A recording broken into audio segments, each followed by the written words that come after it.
सुनाते हैं। ओरछा के जो राजा थे वो कृष्णोपासक थे, नाम था मधुकर शाह महाराज। रानी थी राम जी की परम भक्त, उनका नाम था कुंवर गणेशी बाई।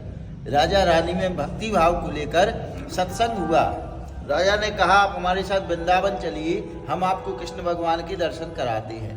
रानी थी राम उपासक, रानी बोली हम वृंदावन बिल्कुल नहीं जाएंगे, आप अयोध्या चलिए, हम आपको राम जी के दर्शन कराएंगे। राजा कहे चलो वृंदावन, रानी कहे नहीं राम अति पावन। इस प्रकार वाद विवाद हुआ।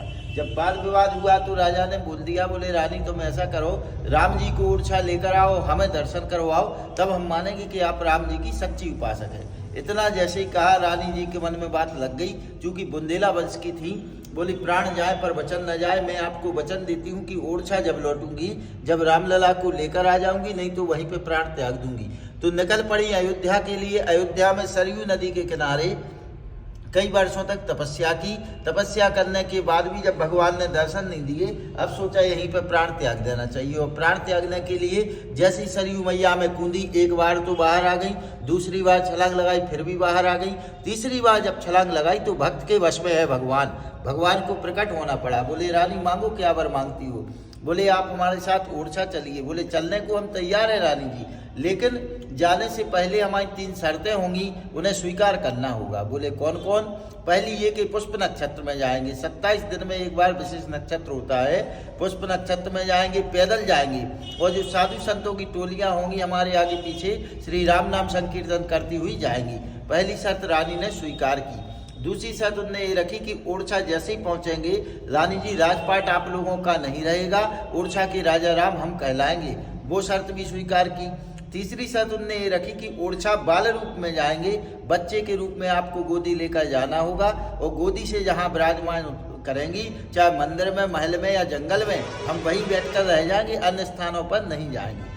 तीनों शर्तों को स्वीकार किया, यहाँ लेकर आ गई। यहाँ जब लेकर आने लगी, अब मन में थोड़ा सा राष्ट्रीय मन में आ गया कि क्यों ना मंदिर ऐसी जगह बनवाया जाए कि हमारे महल के ठीक सामने हो, महल में खिड़की हो, उस खिड़की में बैठे बैठे हम रामलला के दर्शन करें। आज भी वो मंदिर आपने देखा होगा, पुराना मंदिर चतुर्भुज भगवान नाम से विख्यात है, वो बनाया गया था राम जी के लिए। जैसे ये विचार मन में आया, भगवान ने माया से तीसरी शर्त भुला दी, यहाँ लेकर आ गई। यहाँ लेकर आई तो देखा कि जो मंदिर बनाया जा रहा था वो अधूरा रह गया।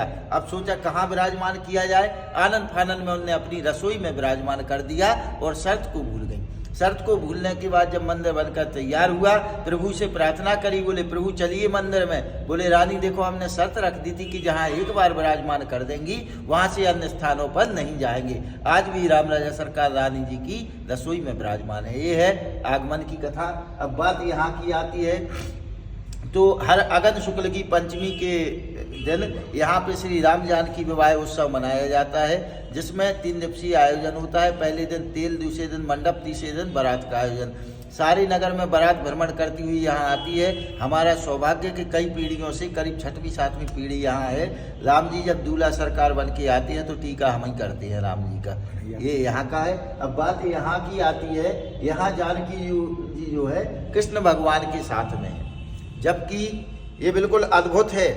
यहाँ के इस चीज़ के प्रमाण नहीं है, लेकिन ये कलयुग की कथा जो हमने सुनी है, सुनते चले आए हैं। तो ओरछा में रानी जी जब राम जी को लेकर आ गई तो ओरछा के कड़कड़ में राम बसने लगे। जैसे वृंदावन में राधे राधे होता है, यहाँ राम नाम होने लगा। यहाँ जब राम नाम होने लगा तो राजा थे कृष्णोपासक। अब राजा को भगवान नहीं दिखे कृष्ण भगवान, तो उनने भाव किया, बोले प्रभु आप है तो एक ही, राम कृष्ण दो एक है, अंतर नहीं निमेष। उनके नयन गंभीर है, इनके चपल विशेष, केवल नैनों का फर्क है।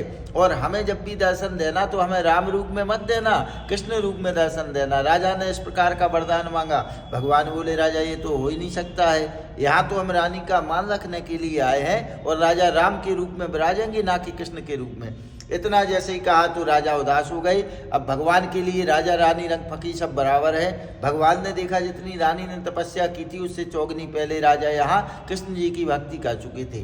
बोले ये भी भक्त है, वो भी भक्त है, इन्हें तो वरदान दे दिया रानी को। अब राजा को वरदान देने के लिए उनने स्वप्न दिया, बोले राजन तुम एक अलग से मंदिर का निर्माण करवाओ जहाँ राम सीता जी के विग्रह तो होंगे, और तुम जब भी दर्शनों के लिए जाओगे हम तुम्हें वहाँ कृष्ण रूप में दिखाई देंगे। तब राजा यहाँ आए, दर्शन किए, जानकी जी ने जानकी रूप में दर्शन दिए, राम जी ने तुरंत कृष्ण रूप धारण कर लिया। कित मुरली कित चंद्रिका कित गोपिन को साथ, अपने जन के कारण है श्री कृष्ण भई रघुनाथ। ऐसे ही गोस्वामी तुलसीदास जी जब वृंदावन गए, राम जी नहीं मिले। जब राम जी नहीं मिले, उनने कहा चलो ठीक है इन्हीं को प्रणाम करें। उन्हें प्रणाम के लिए झुके, किसी संत ने कह दिया अपने अपने इष्ट को नमन करत सब कोई। जैसे ही इतना कहा गोस्वामी तुलसीदास जी उदास हो गए। उनने फिर भाव किया, एक चेतावनी पूर्ण दोहा लिखा, बोले प्रभु कहा कहो छवि आपकी, भले बने हो नाथ, तुलसी मस्तक जब नभे जब धनुष बाण दो हाथ। तो वहाँ पे भक्त की भक्ति के कारण मुरलिया छोड़ के धनुष बाण लेकर दर्शन दिए, यहाँ धनुष बाण छोड़ के मुरलिया लेकर दर्शन दिए। जाकी रही भावना जैसी, प्रभु मूरत देखी तब जैसी। बोलिए।